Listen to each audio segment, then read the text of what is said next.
van a trasladar el eje fundamental en las clases más modestas. Van a intentar reproducir los grandes filósofos, las grandes tradiciones en base a la gente más modesta. Cuando hablo de modestia no quiero hablar de suciedad, sino quiero hablar de gente harapienta incluso, pero limpia. Ese es el concepto que hay. Estos grandes pintores que realizan cuadros para la corte, realizan cuadros de reyes, de escenas religiosas, etcétera, etcétera, van a tener un apartado justamente para un fenómeno muy curioso. Y otro dato muy interesante, entre Rembrandt, Ribera y Velázquez, los tres se conocen. No de forma directa entre, por ejemplo, Ribera y Rembrandt, pero Rembrandt viene a Madrid un año que está con el joven Velázquez, que lleva pues, muy poco tiempo en la corte de Felipe IV, y es Rembrandt el que le indica, le anima a Velázquez a que marche justamente a Italia, y allí, en ese viaje en 1630, tiene una visita a José Ribera, donde están varios meses juntos y donde hay un traslado de conocimiento muy interesante. Bueno, antes de empezar con la crisis, me gustaría comenzar cuando no hay crisis, es decir, justamente donde podemos buscar, retomar ese pozo con lo que comentaba ayer Irma del Renacimiento. Y nos encontramos en el año 1500, en el borde de lo que es el periodo donde empieza la gran civilización de España como potencia mundial, propiciada fundamentalmente por Carlos, que es el artífice de todo este movimiento, y Felipe II. El neoestoicismo no es un movimiento que surge aisladamente, sino que tiene también unos fundamentos, tiene también un elemento, un hilo conductor que viene un poco de atrás. Y aquí lo vamos a ver. Nos encontramos, por tanto, en una Europa muy confrontada en este momento. Estamos entre la Francia de la familia de los Valois y la Inglaterra de los Tudor. Nos encontramos con un enfrentamiento que dura mucho tiempo, la guerra de los 100 años, que está ahora mismo inmersa. Nos encontramos a una España que acaba de unificarse y que empieza a tener una prosperidad en base a lo que nos estamos encontrando con todas las colonias y con todo el descubrimiento de América. Pero Portugal nos va a la par también, porque va a tener en todo el movimiento, en toda la navegación por África, va a tener también un auge muy espectacular. Por contra, en Italia sigue ese renacimiento, sigue este movimiento cultural, fundamentalmente está en la cúspide de todo. Tenemos a Buonarroti, que lo tenemos aquí recogido en la Capilla Sixtina, tenemos los famosos libros de Leonardo da Vinci, donde recoge todo su trabajo. Es decir, es un movimiento importante, y está también Rafael como colofón cultural. Pero no olvidemos que el sur de Italia es territorio español. Lo mismo que los Países Bajos, que es territorio español. Es decir, que hay un movimiento muy interesante en estos momentos en Europa. Por otro lado, acaba de caer el imperio de Constantinopla por los turcos, y hay una proliferación del movimiento turco incluso cogiendo todos los Balcanes, todos los reinados católicos de la parte de los Balcanes. Y queda el Sacro Imperio Romano Germánico, que es una figura, por decirlo de una manera, decorativa. Maximiliano de Austria no termina de cuajar esa idea que ya venía de antaño del Sacro Imperio Romano Germánico. Intenta una política de casamientos, que es lo que en la época se daba, muy interesante. Casa a sus dos hijos con justamente los dos hijos de los reyes católicos, para intentar pues, buscar una mayor potencia y una mayor vivacidad del... Este es el mapa que lo que estaba comentando de cuál es la situación en Europa en esos momentos. Toda esta parte del sur de Italia, los Países Bajos, todo el reino de España, es decir, hay un movimiento, lo que os estaba comentando del Imperio Otomano, es un poco la situación. Pero no olvidemos que estamos en 1500, donde acaba de ocurrir algo fantástico. Tenemos la imprenta y tenemos ese movimiento donde la difusión del libro empieza a florecer muchísimo. Y en aquella época se cuenta en algunos textos que hay algunos lectores que empiezan a desdeñar esos nuevos libros que salen rememorando los textos clásicos y hechos a mano, amanuenses que en aquella época todavía existían. Es un poco como nos pasa ahora con el tema de los libros de papel. Imagino yo mutante entre los libros de papel y los famosos emos, ¿no? Quizás pudiera pasar algo muy similar. Bueno, pues comentaba también el tema de la política matrimoniales.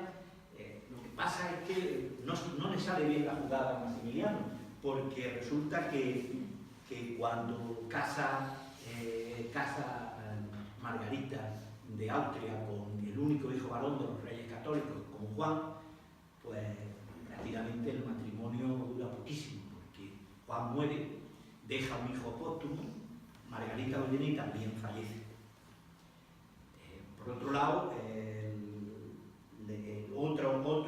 la segunda hija de los reyes católicos, Isabel, se casa con el rey de Portugal, tiene un hijo, Miguel, y fallece Isabel y fallece Miguel. Y entonces toda la sucesión de la corona española pasa a Juan, que está casado con Felipe el Hermoso, el otro hijo de Maximiliano. Y claro, el problema de lo que cuentan entre el matrimonio, que todos conocemos, pues desde luego no era un matrimonio muy bien avenido, ni mucho menos. Felipe era un embaucador y todas las noches quería estar probando todas las camas de los lugares por donde visitaba, y Juana era una auténtica controladora, como apasionada, y por desgracia el amor le gastó una mala pasada. Cuenta la leyenda que el gran Carlos nació en un retrete, justamente por el hecho de estar Juana intentando atisbar qué hacía su amado en la fiesta de palacio. Y bueno, y esa es un poco la idea. Y nos encontramos a un hijo, a Carlos, que es un bonachón, claramente en el cuadro lo vemos aquí con esta mandíbula inferior muy salida. Su abuelo Maximiliano decía que no podía ser el rey, era tan bonachón, pero tiene una gran suerte en la educación de Carlos, que es su tía Margarita. Su tía Margarita, que había enviudado, como ya os decía, del primer hijo varón de los reyes católicos, se vuelve a casar con Filiberto de Saboya, y cabe su desgracia que a los 24 años se queda otra vez. Y decide dejar ya el tema de los matrimonios y se va a dedicar en cuerpo y alma a la educación de Carlos. Es muy interesante la figura de Margarita. Me parece una de las figuras más interesantes de la época. La biblioteca que tenía Margarita era impresionante. La colección de cuadros que tenía era impresionante. La cultura que tenía Margarita era increíble. Hasta tal punto que llega un momento en que le preocupa tanto la educación de Carlos, que está viendo el poder que va a tener este joven príncipe, que pregunta quién es el filósofo más importante de la época en Europa. Y todo el mundo le contesta que es Erasmo. Hace llamar a Erasmo, trae a la corte y le dice: quiero que me realices un libro, un guión de cómo educar a Carlos. Porque lo necesita, lo va a necesitar, va a estar... Al año siguiente Erasmo iba de camino a Inglaterra a ver a su gran amigo Tomás Moro, y al año siguiente, en el 1516, le presenta a Margarita el libro, lo que se conoce como la Institutio Principis Christiano, cómo educar a un príncipe cristiano. Y además, lo que hace Erasmo es que le da una cobertura más amplia, no solo lo ciñe a Carlos, sino que le da una cobertura de cómo educar a un príncipe en general, o a algún jurista, es decir, alguien de nivel, para poder darle una educación lo más completa posible. ¿Y qué ocurre? Pues que este libro famoso, pues se va a poner enfrente, va a confrontarse directamente con otro libro que había sido escrito 2 años antes, que es ni más ni menos que El Príncipe de Maquiavelo, que lo vamos a ver algunos elementos comparativos muy pequeños porque no es motivo de la charla. Pero sí me interesaría darle ya algunas pinceladas sobre este filósofo que acaba de salir, que es el que escribe el Cómo educar a un príncipe cristiano, que es un personaje interesantísimo, denostado por muchos, diciendo que es el que auspicia todo el fenómeno de la reforma, alabado por otros por ser un gran humanista que sale de la Iglesia justamente porque había él llamaba que había una cierta merma en la posibilidad de poder filosofar. Y entonces se sale del convento donde estaba y empieza a imbuirse de todo el humanismo. Y empieza a leer a los estoicos, empieza a echar una mirada atrás y en realidad es uno de los personajes más importantes de la época. Como decía, aquí podemos ver que entre la Institutio de Erasmo y el Príncipe de Maquiavelo, digamos, el enfrentamiento, que hay un poco como la idea que luego vamos a ver en el barroco, de qué teoría política empieza a existir en el mundo. Por un lado está el Príncipe de Maquiavelo, en el cual podíamos resumir todo su libro con la frase "el fin justifica los medios". Es decir, el príncipe puede hacer o deshacer de la manera que estime más oportuna por el bien de todos. Esta es una de las grandes polémicas filosóficas que hay en el mundo. Y por otro lado, llega incluso hasta justificar la violencia. Curioso, que llega el momento hasta justificar la violencia. Pero por contra, voy un poco más rápido porque no es el tema, pero sí me gustaría dejarle estas pinceladas que me parecen muy interesantes. Por otro lado, la Institutio lo que hace es dar ya otra pincelada, como no era menos de esperar de Erasmo, de un elemento humanista y elemento ya de claro carácter estoico. El principal objetivo de un príncipe, dice, debe ser procurar el bien común. Todos sus actos deben ir encaminados justamente a eso. Y no solo eso, sino que además, para poder gobernar a los demás, debe uno de gobernarse antes a sí mismo. Nos vamos ya a la época del barroco, es decir, donde empieza todo el movimiento también político, donde hay toda una necesidad, un planteamiento de ver por dónde va el elemento político de la época, cómo se va a gobernar, por ejemplo. Y ahí hay una dicotomía muy interesante y yo la recojo fundamentalmente en la idea del término que aparece justamente con Calvino, donde por primera vez recoge el término neoestoicismo.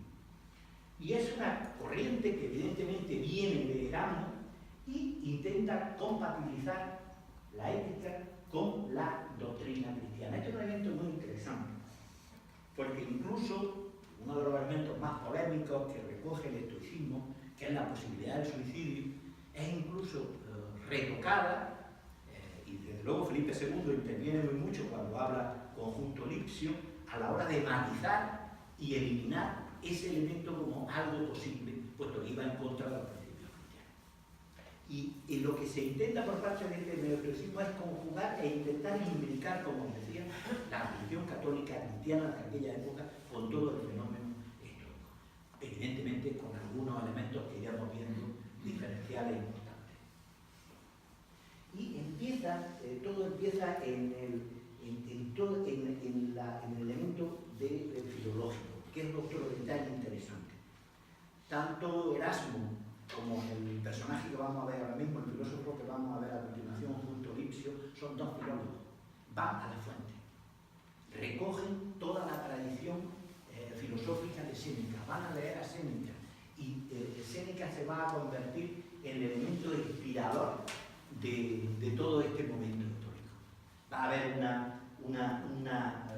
ansia de traducción y sobre todo que comienza Justo Lipsio en esta época. Justo Lipsio es una figura no muy conocida y desde luego, pero muy interesante a la hora de poder entender todo este movimiento. Es Felipe II quien lo convence para en un determinado momento el que se haga, digamos que se convierta a la fe cristiana, a la fe católica, y a partir de ese momento empiezan las traducciones, sobre todo de uno de sus grandes libros sobre la constancia, que empieza a implicar a todo, no solo a todos los Países Bajos, sino que a toda España empieza a entrar ese movimiento. Y empieza a entrar con unas influencias importantísimas. ¿Quién podemos hablar que tiene esa influencia? Pues fundamentalmente podemos hablar de Brucense, el catedrático de Historia de la Universidad de Salamanca, que tantos problemas tuvo Sánchez de Bronza, su discípulo, que también tuvo sus problemas a la hora de poder traducir todo este acervo de Séneca. Hay muchos personajes, muchísimos personajes que se pueden encontrar en todas las cartas que se han recuperado de Justo Lipsio. Va a pasar el anciano, por ejemplo, pero hay una figura que sobresale entre todos. El gran personaje que divulga todo el movimiento neoestoico en España es, sin lugar a dudas, Quevedo. Aunque parezca mentira, es sin lugar a dudas Quevedo. Es un personaje que todos conocemos y que se conoce por muchísimos otros elementos, pero que es justamente Quevedo quien escribe, quien comenta. He sacado algunas frases de él. Aquí recojo un poco con todas las traducciones que había, por ejemplo, de Francisco Sánchez de Broza en 1600, de Gonzalo de Correas, su discípulo, en 1630, es decir, en Fray Luis de Granada hay una clara intervención y hay una clara influencia de Justo Lipsio, de Juan de Mariana. Y justamente Quevedo publica en el 1635 una obra impresionante, que es Epícteto y Focílides. Y aquí va a recoger toda esta tradición estoica. Fíjense lo que dice respecto del tema. Yo no me atrevo a referir sus palabras. Yo no tengo suficiencia de estoico. Más tengo afición a los estoicos. Heme asistido su doctrina por guía en las dudas, por consuelo en los trabajos, por defensa en las persecuciones, que tanta parte han poseído de mi vida. Yo he tenido su doctrina por estudio continuo. No sé si ella ha tenido en mí un buen estudiante. Magnífico. Hay alguna otra, recojo por ejemplo también de su libro De la cuna y la sepultura, que es un tratado neoestoico increíble, porque en realidad Quevedo ya es más contemporáneo de Justo Lipsio y ya él empieza justamente a vivir la crisis del reinado de Felipe IV. Justamente es encarcelado por el conde duque de Olivares cuando empieza el declive de esta época tan gloriosa de la historia de España. Antes de entrar con Rubens, es curioso porque nos encontramos justamente en el año 1630, ocurren dos o tres fenómenos políticos interesantes y que marcan ya ese declive. En primer lugar, la secesión de Portugal. En segundo lugar, el problema de la rebelión en Cataluña. Y en tercer lugar, hay un elemento que a mí me parece interesante, que es donde marca, los historiadores así lo marcan, que es la firma del Tratado de Westfalia en 1648, donde ya se acaba prácticamente la influencia de España como el gran referente en Europa. Bueno, pues Justo Lipsio tenía muchísimos amigos, pero uno de ellos, el más amigo de todos, es justamente Rembrandt, más conocido como el Homero de la pintura. Era un erudito brutal, tenía su padre era abogado, le había instruido en el latín, había ido a las fuentes, estuvo en Roma, era un gran erudito. Y él y Justo Lipsio tuvieron una relación impresionante. Hasta tal punto, y aquí presento uno de los primeros cuadros de Rembrandt poco conocidos, donde están en un viaje a Italia, a Roma concretamente. Están con esos trajes, esos atuendos, que es la moda romana. Curiosamente, en aquella época la moda romana la marcaba España, se marcaba desde España, no como ha pasado ya a posteriores de Italia, que nos marca a nosotros. Era la moda de, lo que se llama la moda romana, se marcaba desde Italia. Y aquí es muy interesante porque están los dos hermanos Rembrandt, este es el pintor, este es su hermano, y aquí está el pintor. Y lo tiene. Y en el fondo hay un cuadro de Mantenga que está en el Museo del Prado, y digamos que ya recoge un intento por parte de Rubens de poder inmortalizar a su gran amigo. Pero ya en este segundo, también de Rubens, que es un homenaje,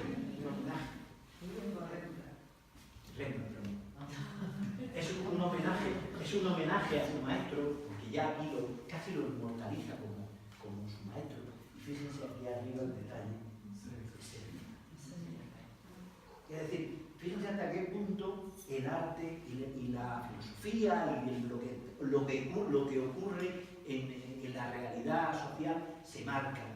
En aquella época no había televisión, la imagen es muy potente y desde luego es el arte donde se están recogiendo toda esta serie de elementos tan importantes, de poder expresar, decir con un cuadro, la fuerza del cuadro, este homenaje. Fíjense un detalle curioso del cuadro, que arriba hay dos tulipanes cerrados y dos abiertos. En el momento que se pinta el cuadro, tanto el hermano y Justo Licio habían fallecido. Es un homenaje a ambos. Y es un homenaje con Roma al fondo. Es un homenaje donde está Justo Licio impartiendo alguna doctrina o alguna de la filosofía de Séneca. Y ahora nos vamos a ir cabalgando un poco más, ya en este declive que le anunciaba, en otra serie de pintores donde también hay ya esa influencia mucho más notoria, mucho más marcada, donde el neoestoicismo está totalmente identificado con los cuadros. Aquí hay una identificación entre sabios y gente del pueblo, que la inmortaliza José de Ribera, que vivió prácticamente toda su vida, se fue a Nápoles y allí vivió prácticamente toda su vida, y inmortaliza en esta serie de cuadros, el españolito, unos personajes increíbles. Todos conocemos el martirio de San Andrés, todos conocemos, por ejemplo, cuadros que a mí me llaman mucho la atención. Voy a pasar directamente a los cuadros, como por ejemplo este, a mí me parece, es un elemento brutal de cómo en la época, un rara avis de la época, que era un personaje con una suerte como de sexo indiferente, que se podía llamar hoy día, donde está amamantando la mujer barbuda, toda conocida, que es un personaje real de la época. Y vamos a comenzar con los cuadros de filósofos. Hay toda una colección de filósofos, casi todos presocráticos, con Platón también, con Aristóteles también, y donde él intenta retratar justamente todo el mensaje filosófico. Por ejemplo, en este, que algunos dicen que es Arquímedes, por el hecho de que gana una batalla con la suerte de dos espejos, pero yo me inclino más por Sócrates. ¿Y por qué me inclino más por Sócrates? Porque me da la sensación, a mí la suerte del filósofo, fíjense como siempre le indico lo que les decía en la primera parte de mi charla. Estamos hablando de personajes con una vestimenta absolutamente deplorable, andrajosa, pero siempre operandi. Es un elemento muy interesante. Se va justamente a recoger de toda la ciudad de Nápoles personajes donde él va a poder mostrar, como en este caso, el conócete a ti mismo, que es a mí lo que me sugiere mirar al espejo. Es buscar algo más allá. Es como la máxima de Ovidio, que lo más interesante es lo que está oculto. Y en algún momento nos da la idea de que cuando al mirarse al espejo y uno se quita el espejo, ya la cosa ha pasado, es algo más efímero. Y lo importante justamente está en recoger los elementos más esenciales de la vida. Y a mí ese cuadro de ese filósofo me da esa sensación. No se sabe exactamente qué filósofos son. Yo doy mi opinión, no soy experto en arte, simplemente le doy una visión que entiendo. Por ejemplo, aquí sí hay una cierta unanimidad por parte de algunos estudiosos que dicen que Aristóteles por ese bonete que lleva, ¿no? por esa parte de gorro que lleva en la parte. No lo sé muy bien por qué. Pero sí, fíjense, a mí lo que sí me llama la atención es casi todos los filósofos que están mirando como al suelo tienen elementos muy interesantes. Vamos a verlo ahora a continuación, cómo son capaces de poder, un pintor puede recoger un mensaje filosófico tan interesante. Voy a ir pasando porque son muchos. Fíjense bien. Reloj de arena. Pone que es Tales de Mileto porque lo pone el cuadro, pero podría ser el filósofo con el reloj de arena, que es un elemento básico, el tiempo, tempus fugit, y da esa sensación, esa imagen elegante, un personaje elegante, un rostro bellísimo, donde tiene en su mano el reloj de arena, el tiempo, una de las grandes elementos que pensar y con el cual hacer filosofar. Aquí hablan que, también este cuadro se habla de Arquímedes, pero me llama la atención como este filósofo lo que tiene es un compás en la mano.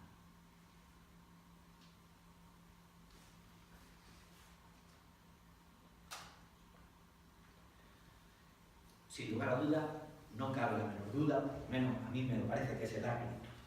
Sobre todo por el Ágrito oscuro, por eso está llorando. No se aprecia bien, pero le cae una lágrima. Recuerdo un texto de Séneca que habla de por qué llora Heráclito y por qué se ríen de Demócrito.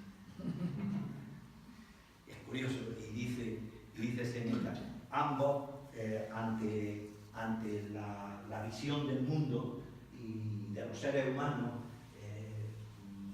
Heráclito llora y Demócrito ríe.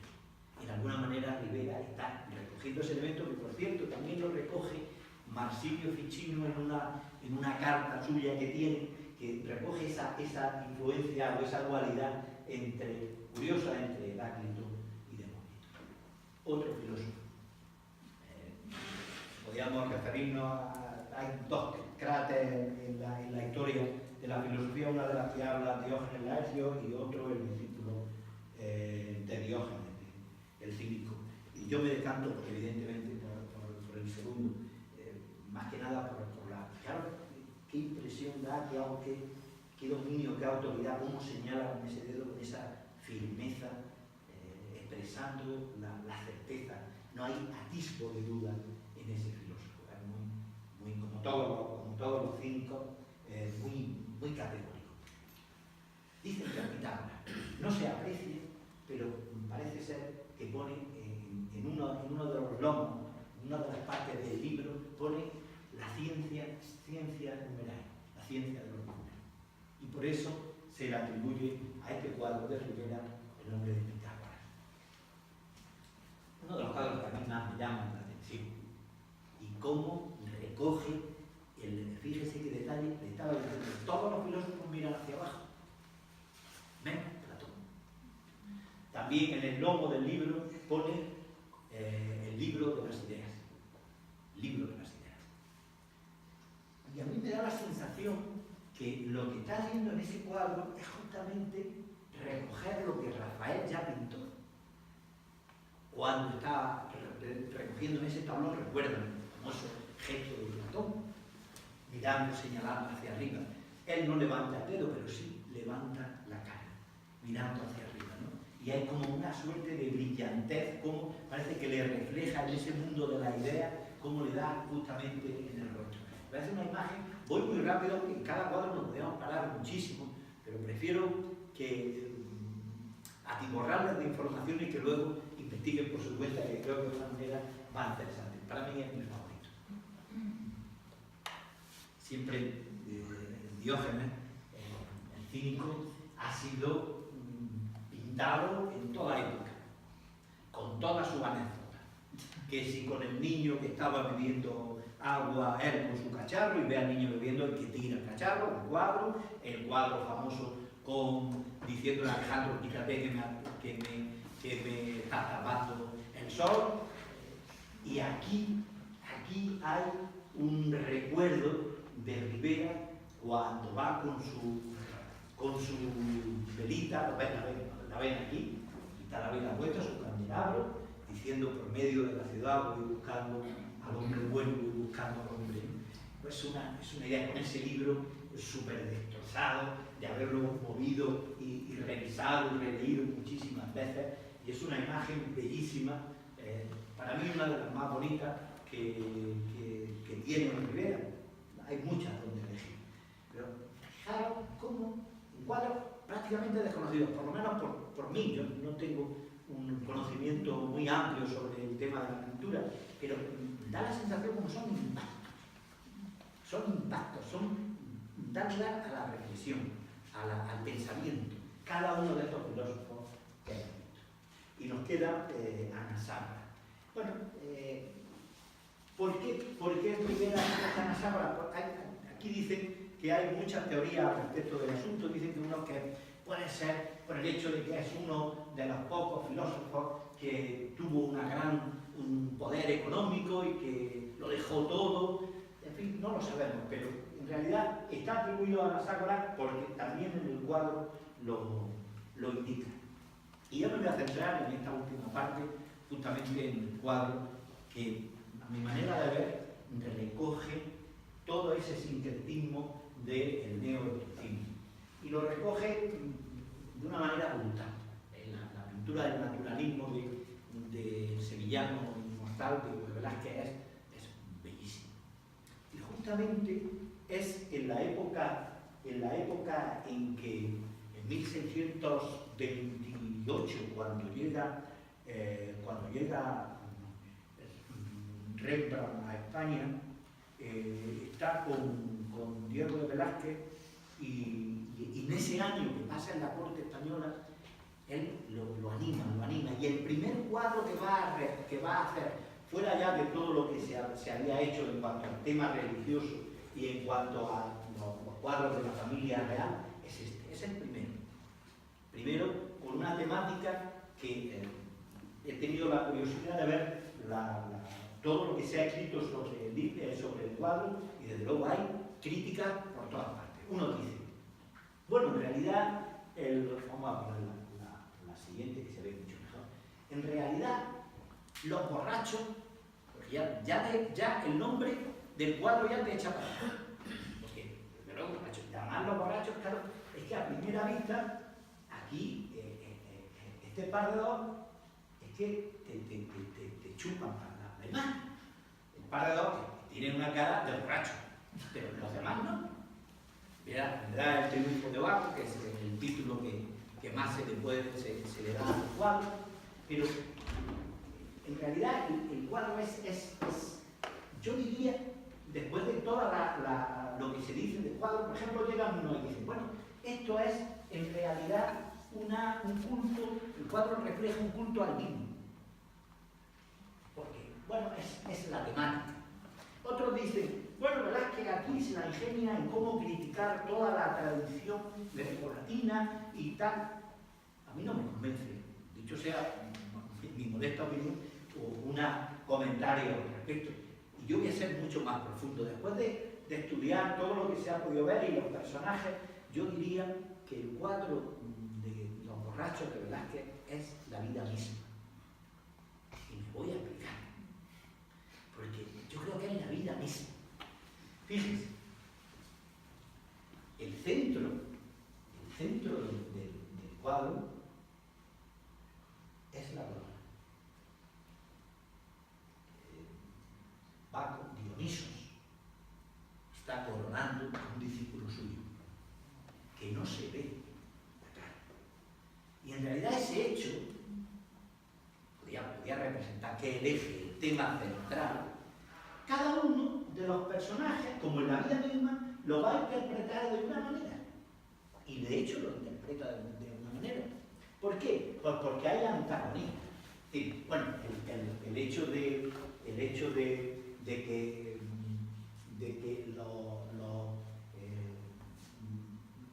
Dioniso está aquí, ya todos conocemos el hecho de Dioniso. Dioniso no es solo el vino, es el entusiasmo en Dios en nosotros, es una figura mucho más interesante que todo eso. Pero me voy a centrar solamente en esa idea de la vida. Fíjense cómo retrata Velázquez los pares del pueblo. Por un lado, tenemos a esta figura, este señor mayor, que está brindando con esa cara de tranquilidad. Y aquí tenemos a este efebo, que también está brindando, pero en otra postura, en otra posición vital, en otra manera de entender la vida. Cada uno entiende la vida. Y fíjense los pares dispuestos. Uno está desnudo y el otro está totalmente tatuado. Es con una capa. Es la idea del caballero, la idea de lo comedido, de la justicia, del equilibrio. Y por el otro lado, está un poco la cara del desenfreno, la contraparte, la edad. También otro elemento que nos pone en antagonismo. La juventud y por un lado la vejez, la madurez y el sosiego por otro. Aunque está brindando, no se le ve en ningún momento ningún matiz de estar de oro, en absoluto. Sin embargo, la postura de vida de aquí, de este señor, pues da la sensación un poco de viva la vida, ¿no? Pero no solo se acaba los contrastes, hay muchos más. Llama la atención las dos sombras del cuadro. Este señor que está aquí, me refiero con la mano abierta, está intentando dar, y parece que tiene poco, no tiene nada. Y este señor de aquí, que pena que no se vea bien la imagen, hay aquí como una suerte de odre de vino y está con la mano cerrada. Está con la mano cerrada. Es la contraparte también. Otra nueva visión del contraste de vida. Y fíjense justamente las caras de los personajes como hacíamos en Rivera. Son gente llana, del pueblo. No hay ningún elemento que nos pueda decir que haya un elemento estético exacerbado en los rostros de los personajes que hay. Y sin embargo, como en la vida, lo que más llama la atención son el par de ojos. Cómo chupa la imagen, que hasta tal punto que en el cuadro es lo que más ha llamado la atención y vulgarmente se ha recogido con el nombre. Pues en alguna manera la belleza es justamente el elemento y cómo esa belleza en el cuadro se hace a partir de contrario, cómo se armoniza a partir de contrario. Quizás sea ese el elemento en el cual podíamos encontrar el otro día, escuchaba una magnífica definición de arte que justamente se encuentra en esa posibilidad, la de la armonización de los opuestos. Y esa belleza es el arte. Y yo creo que si hay en algún momento alguna posibilidad de recoger elementos filosóficos, gráficos de la época, probablemente yo me quedaría con este cuadro, porque nos recoge un poco la idea de la tranquilidad, de las distintas maneras de poder entender la vida, porque hay muchos personajes, distintas formas de poder atender la vida, pero siempre hay un elemento importante, que es este señor que me decía al principio, que es la descripción. No se le ve ni el rostro, no se sabe quién es, y sin embargo es el principal honor del cuadro.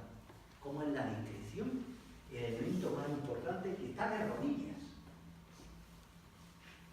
Y de alguna manera algo ceremonial se está cociendo en el cuadro. Y justamente él es el que está recibiendo esa corona. Y sin embargo, no se le ve el rostro. La discreción, la templanza, la manera de poder entender que el principal personaje está justamente, y está hecho adrede, como veis con la mano, está justamente en esa postura de absoluto anonimato. Pues bien, esto es un poco lo que quería comentarles hoy respecto de esta idea del arte en tiempos de crisis, sobre todo en este periodo, que es muy interesante, y donde recoge fundamentalmente aspectos cotidianos donde ya el ser humano, ya lo político ha cambiado, es una absoluta caída del imperio, donde ya solamente hay una supervivencia, donde la vida se hace muy difícil y sin embargo todavía se recogen elementos para poder seguir navegando y todavía se cree que el hombre es capaz de seguir adelante.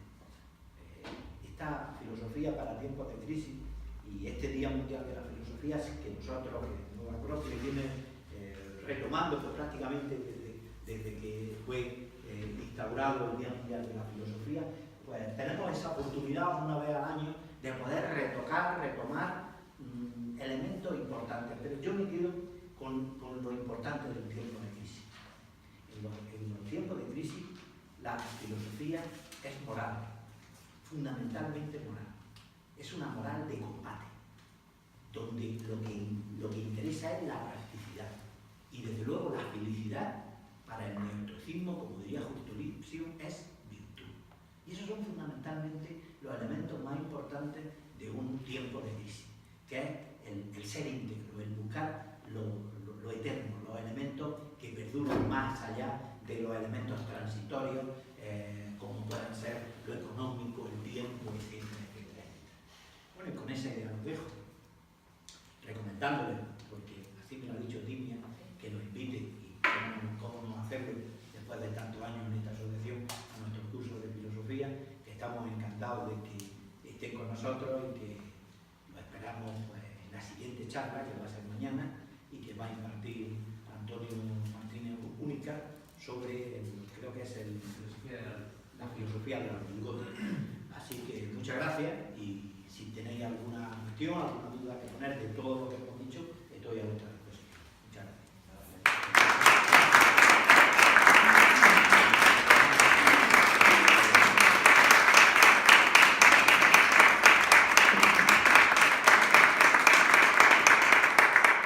Te habla mañana. Sí.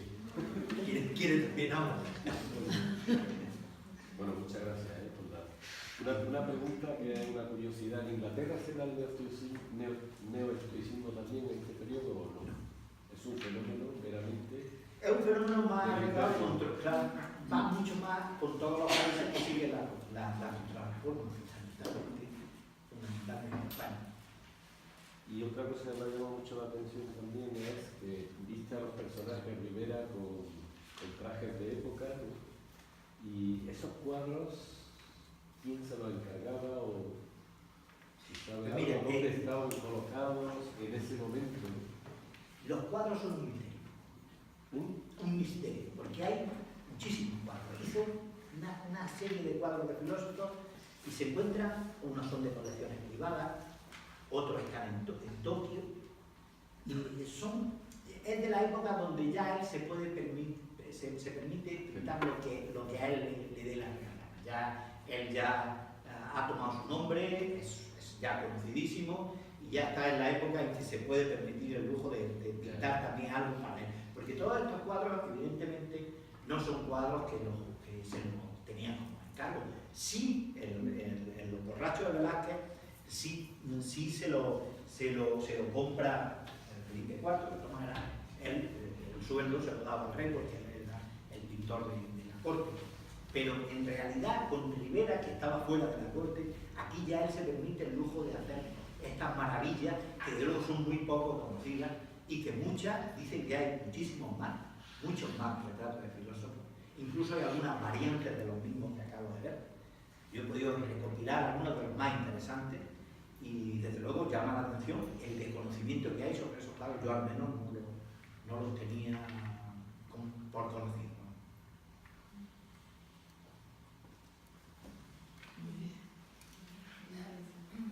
Pues bueno, pues si no tenéis nada más, nos vemos mañana. A ver qué nos dice de la luz y recordaros también que pasado mañana tendremos otra charla que la da Dimia y José Antonio Tejero, y el lunes próximo tendremos en la biblioteca de la Junta de Andalucía, en la biblioteca de Andalucía, representación teatral que espero que también, en la que está invitado y que espero que guste. Nada, muchas